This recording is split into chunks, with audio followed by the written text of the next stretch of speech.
the annual Metropolitan Charity Gala. The crystal chandeliers of the Grandview Hotel ballroom sparkled like captured stars, casting dancing shadows across marble floors that reflected the city's elite in their finest evening wear. Elena Reyes stood near the east entrance, her fingers nervously smoothing the emerald silk of her modest gown, a piece she had saved 6 months to afford. The fabric felt foreign against her skin, so different from the comfortable cardigans and practical trousers she wore daily at the Harrison Museum of Natural History, where she worked as a junior curator. Tonight was important.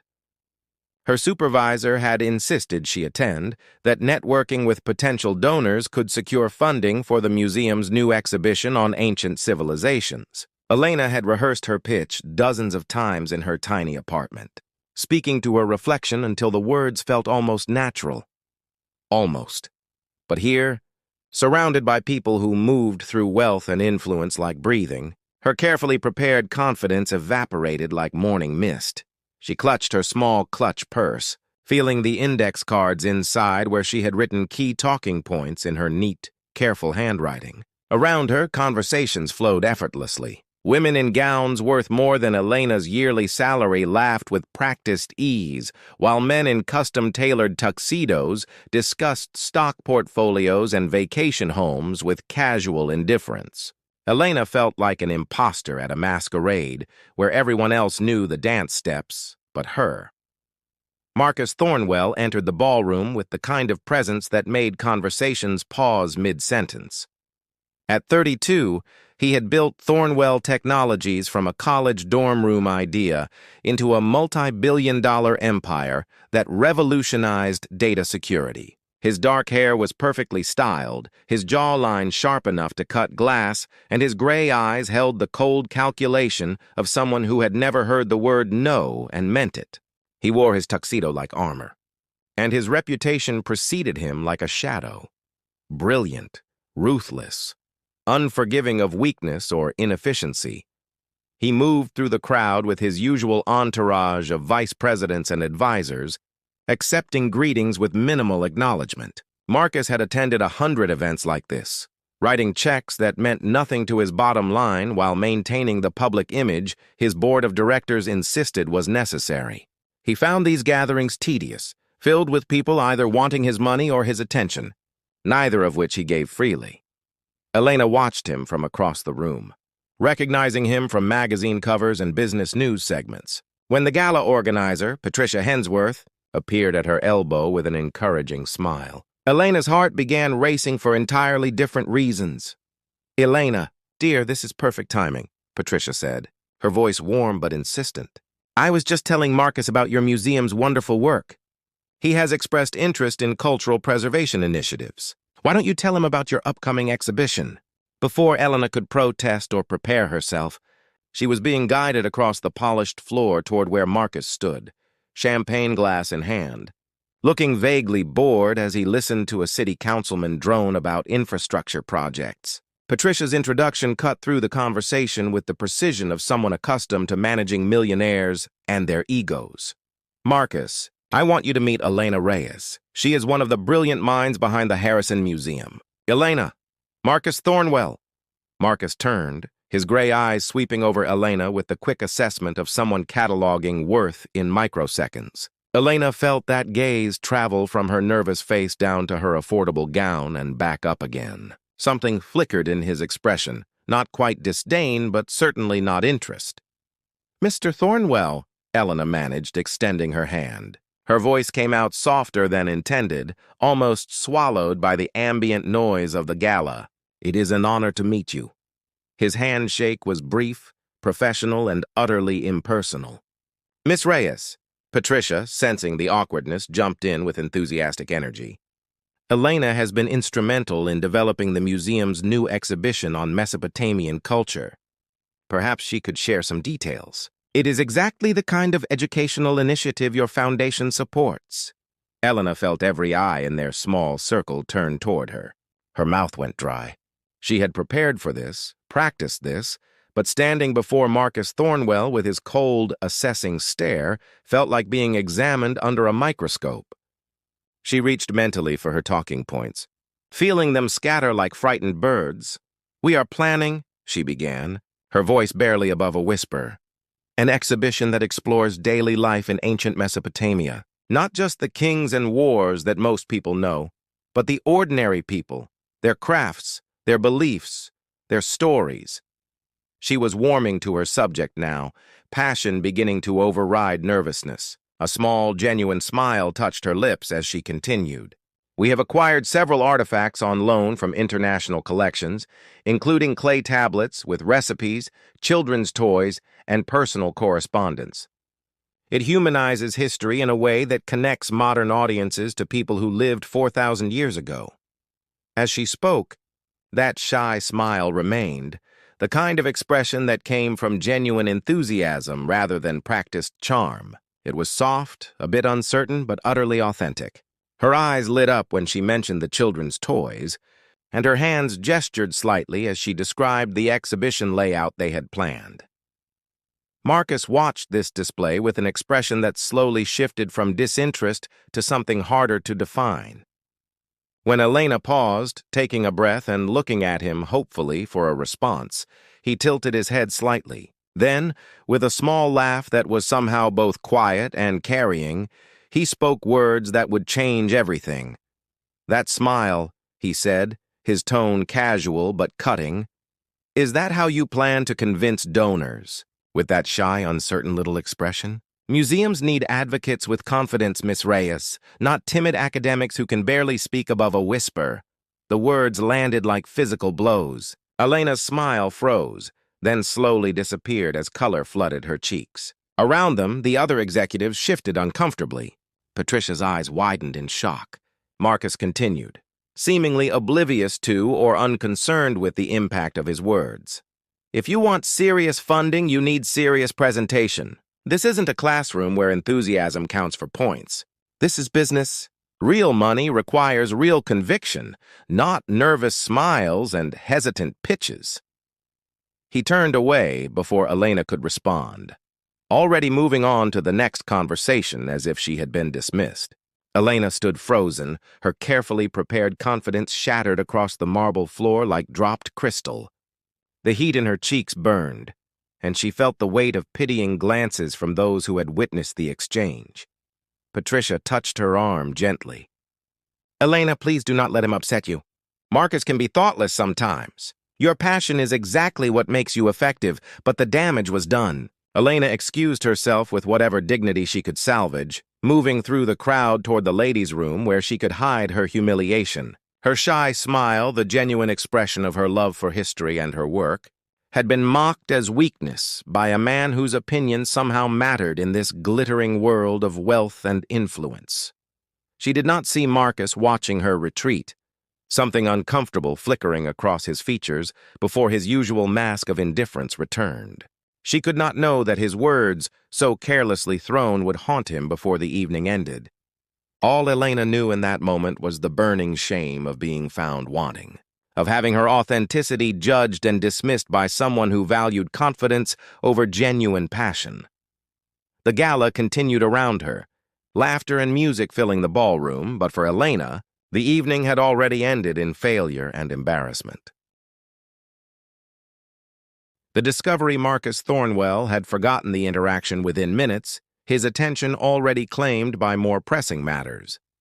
A potential merger required his focus, and he spent the next hour in intense discussion with his chief financial officer about acquisition strategies. The gala became mere background noise, a forgettable evening obligation he would escape as soon as politely possible.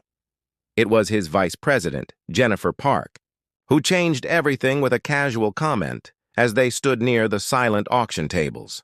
That was unnecessarily harsh earlier. "Marcus," she said, examining a vacation package to Tuscany without real interest. "The museum curator." She was nervous, yes, but she clearly knew her subject. "You essentially humiliated her for being authentic." Marcus frowned. "I gave her honest feedback. If she cannot handle direct criticism, she is in the wrong profession." Jennifer turned to face him fully, her expression unusually serious. She had worked with Marcus for 6 years, rising through Thornwell Technologies on merit and strategic brilliance. And she was one of the few people who could speak candidly to him without fear of consequences. "Do you know who Elena Reyes actually is?" she asked. When Marcus shook his head impatiently, Jennifer continued. "She is not some junior administrator playing at curation. She has a doctorate in ancient Near Eastern studies from Cambridge, published groundbreaking research on Sumerian trade networks, and turned down positions at the British Museum and the Louvre to stay at Harrison, because she believes smaller museums deserve world-class expertise. She works 70-hour weeks on a curator's salary that is probably less than your daily coffee budget. And she does it because she genuinely loves making history accessible to ordinary people." Marcus felt something uncomfortable shift in his chest. "How do you know all this?" "Because I actually listened when Patricia was introducing her," Jennifer replied, her tone pointed. "I also happen to have read her research papers. They are brilliant, Marcus. Absolutely brilliant. That shy smile you mocked? That is what genuine passion looks like when it is not packaged in corporate confidence. You mistook authenticity for weakness."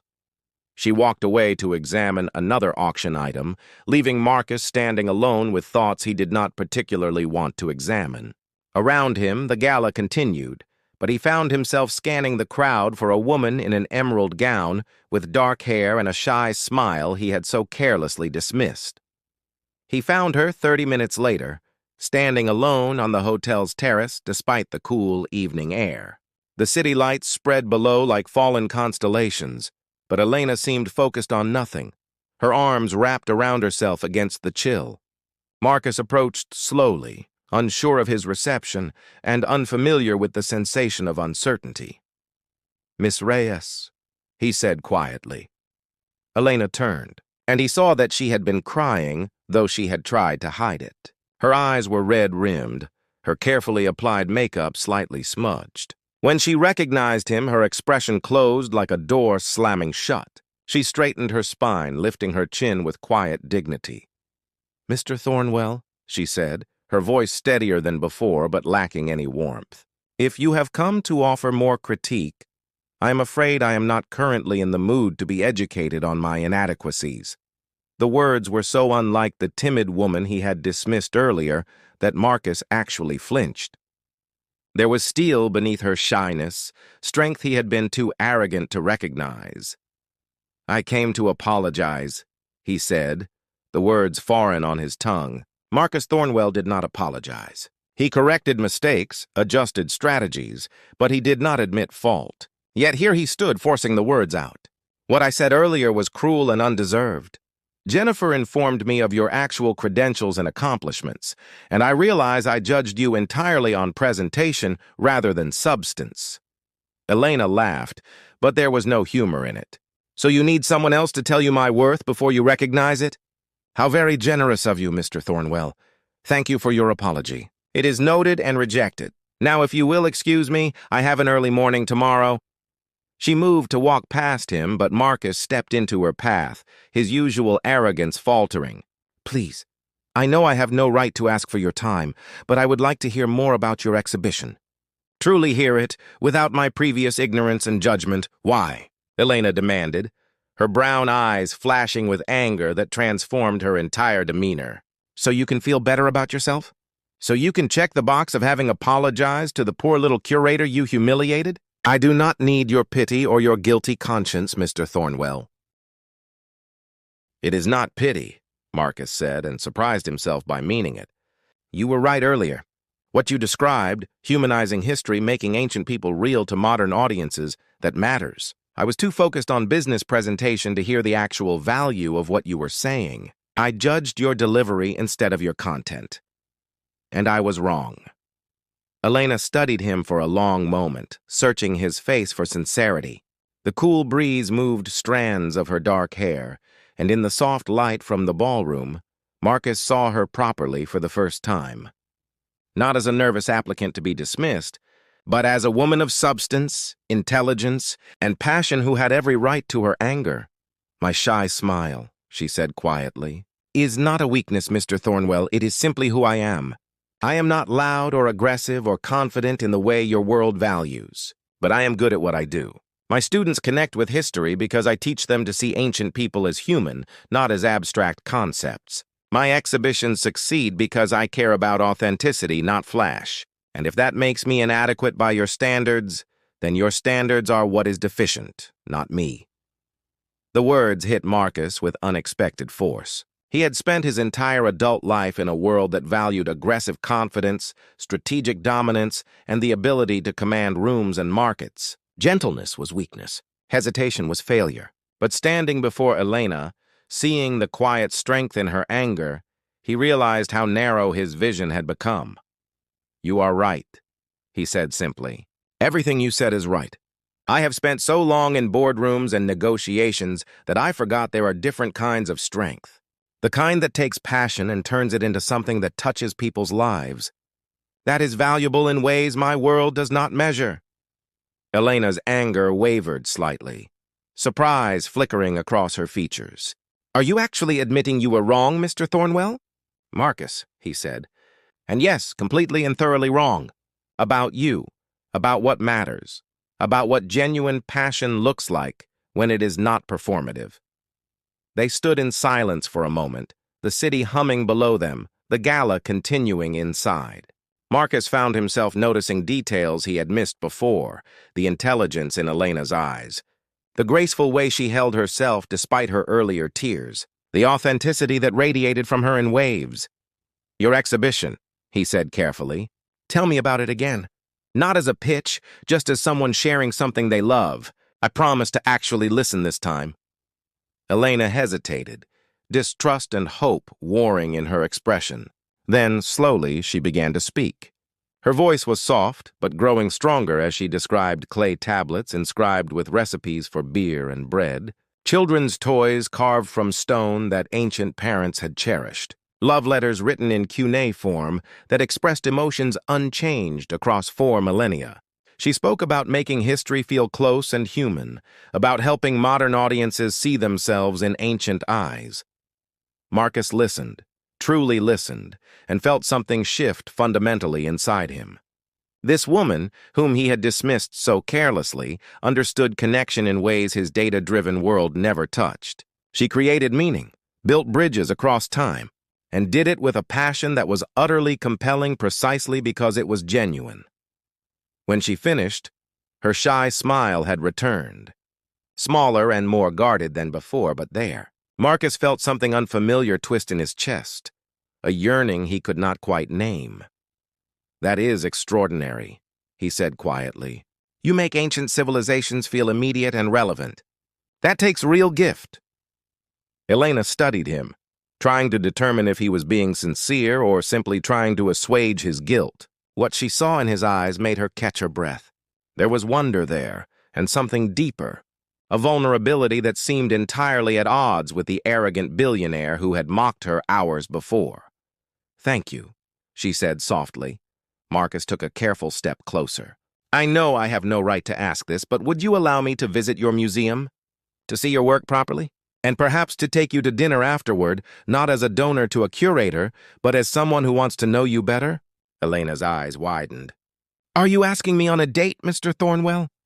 "Marcus," he corrected again. "And yes, I suppose I am. Badly, awkwardly, and without any of the confidence I usually feel. You have managed to completely unsettle me, Miss Reyes." "Elena," she said, her lips quirking slightly. "And you mocked my shy smile just hours ago." "What changed?" "I started actually seeing you," Marcus said simply. "And I realized that your gentleness is not weakness. It is strength of a kind I have never possessed. Courage to be authentic in a world that demands performance. I would very much like to know more about the woman behind that smile, if you would give me the chance to prove I can be less of an arrogant fool." Elena laughed, a real laugh this time, surprised and genuine. The sound made Marcus smile in response, an expression that transformed his usually hard features into something warmer, more human. "This is possibly the strangest evening of my life," Elena said. "You humiliated me, I cried in the bathroom, and now you are standing here asking me to dinner like a nervous teenager." "Is that a yes?" Marcus asked, hope coloring his voice in a way that made him feel exposed and oddly free simultaneously. Elena looked at him for a long moment, weighing risks and possibilities. Then slowly she nodded. "One dinner. At the museum during our next exhibition setup. If you want to know who I am, you should see me in my element, not in gowns and galas where I feel like an imposter." "Deal," Marcus said immediately, relief flooding through him. "When?" "Next Saturday. 2 o'clock. And Marcus?" She met his eyes directly, her own gaze steady and serious. "If you mock me again, if you dismiss my passion or my authenticity, there will not be a third chance. I do not need anyone in my life who makes me feel small." "Understood," Marcus said solemnly. "You have my word." They stood together on the terrace for several more minutes, talking quietly about ancient civilizations and modern disconnections, about what it meant to create meaning in a world obsessed with profit. When they finally returned to the gala, something had shifted between them. Fragile but real. Marcus left the gala early, his mind full of a woman with a shy smile and fierce authenticity who had somehow managed to crack the armor he had spent years building. He did not yet know that Elena Reyes would change his entire world, teaching him that genuine connection required vulnerability, that strength came in many forms, and that sometimes the most powerful thing a person could be was simply authentically themselves. Elena returned to her small apartment that night, exhausted, but strangely hopeful. She had been mocked and humiliated, yes, but she had also stood her ground, claimed her worth, and somehow emerged with a possibility she had never expected. As she hung up her emerald gown and prepared for bed, she touched the business card Marcus had pressed into her hand before leaving, his personal number written on the back in confident script. The evening that had begun in mockery ended in unexpected possibility, and neither of them would ever be quite the same.